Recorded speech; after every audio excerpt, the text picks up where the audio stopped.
जब जब जाड़ा के रहते आबै छै तब तब पिया के याद आबै छै। जब जब जाड़ा के रहते आबै छै विकास तब तब पिया के याद आबै छै। जब से चढ़ गेल सखी सीता लहरी सैया कहबैल चल गेल बोहरी जब से चढ़ गेल सखी सीता लहरी सैया कहबैल चल गेल बोहरी।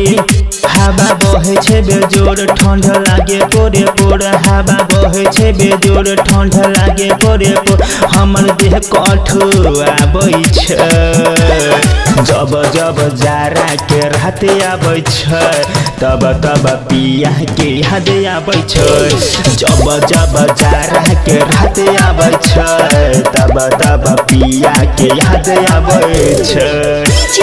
विकास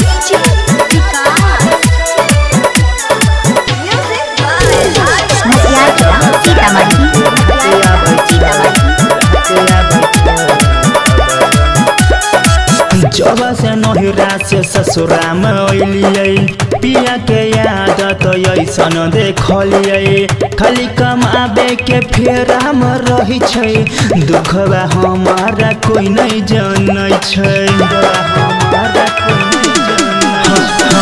जब से नहिरा से ससुरा में अलियै पिया के याद तो ऐसन देखलियै खाली कमाबे के फेरा में रही छै दुखबा हमर कोई नहीं जानै छै। बहे अखिया से लोर निकल लागे नहीं छै घोर बहे अखिया से लोर निकल लागे नहीं छै घोर दुख हमरा तरफा बही छै। जब जब जाड़ा के रात आबै छै तब तब पिया के याद आबै छै।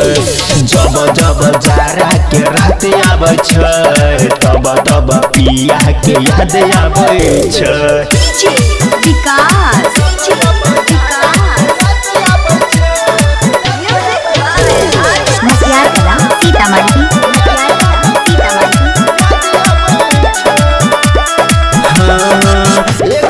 चढ़ल हमर जवानी जाने के बिना छुछे कटे पलानी एकरा से निकलिए हम नैहर में याद आबै छला भर के कहानी याद आबै छला भर के कहानी।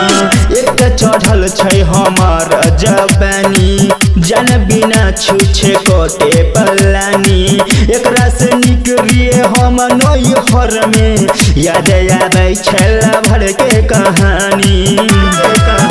कहे चंदू भैया निको लागे न रजैया कहे मीका भैया निको लागे न रजैया में आग लगाबै छै। जब जब जाड़ा के रात आबै छै तब तब पिया के याद आबै छै। जब जब जाड़ा के रात आबै छै तब तब पिया के याद आबै छै। शिवानी कॉलिंग स्टूडियो नगोछा 0 माइल।